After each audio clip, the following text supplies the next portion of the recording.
Manindita Guha, State Head, NAFED Odisha.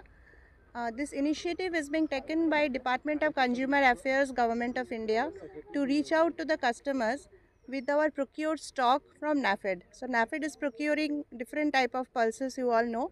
So we are then milling it and packing it and then reaching out to the customers in our mobile vans through this Bharat brand scheme.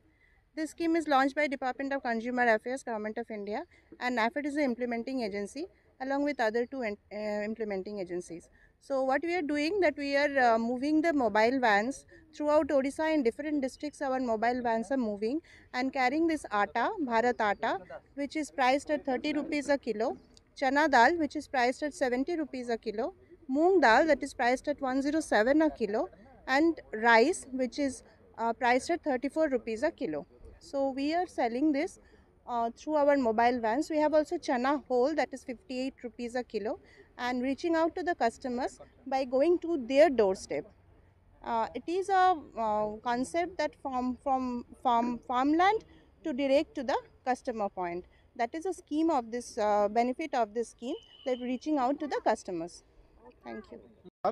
मो कालीप्रसाद मिश्र new age colony कमिटीर अध्यक्ष एवं जितेबाला नफेड पूर्वर ये अटा एवं डाली तेल सुलभ मूल्य ये दियंती आमे तांको प्रोत्साहित करूँ एवं आम ऑफिस तरफ भी ताकू सुविधा सुजोग सुलभ मूल्य देवे बोली आमको भी कहते ये प्रायतः भारतर विभिन्न प्रांतर नॉर्थ रु साउथ रु समस्त लोक ये रोचंती ऑडिट कर फील्ड रे जीवा फल ये लोक मैंने असुविधा होती फैमिली मैंने ये जिनस पाइबापी आम बहुत खुशी लोक मानकर रेस्पॉन्स भी भल आसी क्वालिटी भल बोलिका कहते एमाने टाइम टू टाइम आसी आमको दौरान तेणु से नफेड को मुझे बहुत धन्यवाद जनाऊँगी एभली अन्य जगार भी करूँ आम भावुँ जे यहाँ गोटे भल स्कीम एवं सबू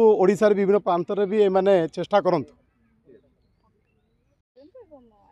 मुहेली अर्चना राउत यहाँ हूँ अर्चना फूड्स ना यहाँ चलती डिस्ट्रीब्यूटरशिप जो मोर अर्चना फूड्स गोटे संस्था अच्छी जो थे मुझे फूड उपर कम करे किंतु एटा distributorship as a lady entrepreneur मु भावुची बोधे नाफेड आम ओडिशा पई फास्ट अच्छी आउ एथिरे माने सुलभ मूल्य रे लोक मानक पाखरे ठीक ठीक किए पहुँची पार्ची जो खाद्य आम दे पार्छु से बहुत खुशी अच्छी नाफेड उपर।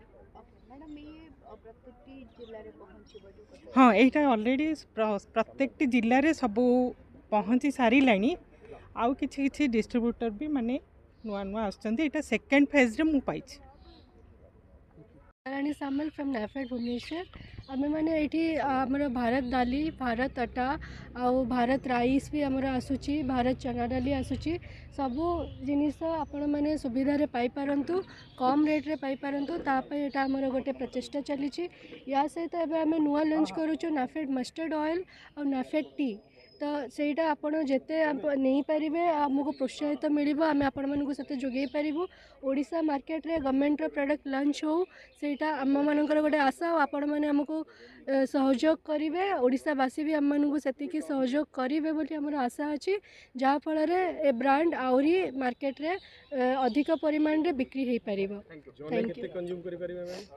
आपण मस्टर्ड ऑयल एंड चा जिते भी चाहिए आम दे पारिबो किछि भी सेथिरे रेस्ट्रिक्शंस नाही।